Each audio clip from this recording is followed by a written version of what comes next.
Hi, my name is Olivia Cunningham, and this past summer I researched Pollinia germination and hybridization in milkweed, and I was funded through the Climate Change Scholarship Fund. So in this study, there were 3 species of interest.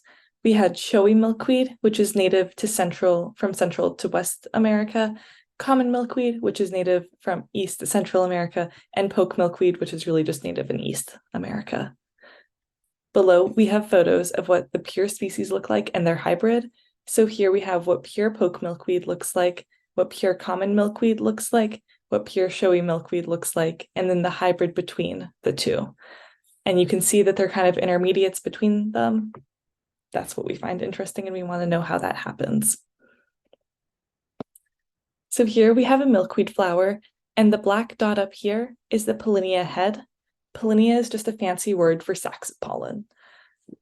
So the way pollination for milkweed works is bees will be on this flower drinking nectar out of the hoods, and they'll move their legs around.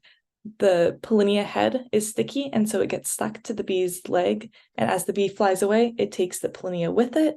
The bee then returns to another milkweed flower, and the Pollinia is then reinserted into a stigmatic slit, which is where nectar is stored and where germination occurs, producing a fertile seed. So this is an image of what half a Pollinia looks like when it's fresh out of the flower. Nothing's really happened to it. And then this is an image of what it looks like when the Pollinia actually germinates and when pollen tubes are formed. This is how we measured if different types of Pollinia would germinate in different types of nectar. We counted all those tubes. Here we also show ants. Ants are commonly found on the milkweed, and they also get Pollinia stuck to them, but they're not an effective pollinator because the Pollinia can be kind of heavy for the ants to move.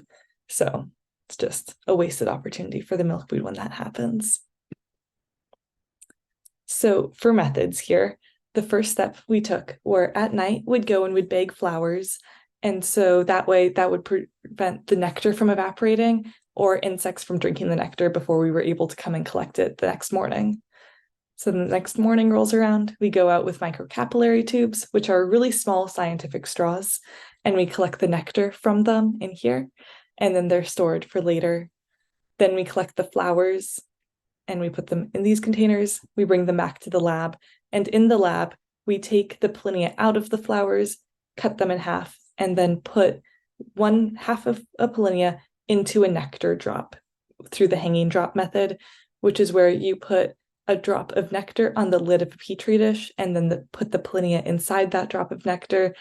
The petri dish lid is then flipped on top of the petri dish base and there's a pool of water in the base, and that prevents the drop from evaporating because we need to let this sit for 6 hours, and then we come back and we image them. So we did a reciprocal nectar germination here. So we had 2 groups of nectar. We had either common milkweed and poke milkweed or common milkweed and showy milkweed, and then the Pollinia from each went into both of those to see how the germination would differ between species.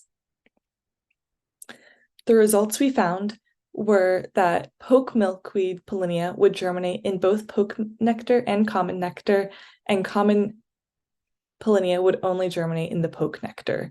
This indicates that the common milkweed are spreading its genes to poke nectar more than poke is spreading to common. And then in the other hybrid zone we investigated, we found that both showy milkweed Pollinia and the hybrid Pollinias would germinate in all of the nectars we put them in. So that was the showy nectar, the common nectar, and the hybrid nectar, whereas the common Pollinia would only germinate in the hybrid nectar. These are some pretty interesting results and indicate that the showy genes are being transferred to the common genes and not the other way around. Future directions we want to take this project is doing sugar analysis. So we want to find out what sugars are actually in the nectar that we collected to tell if there's a different concentration of sucrose, glucose, and fructose. And maybe that's the reason that some Pollinia is germinating in some nectar and not other ones. Thank you.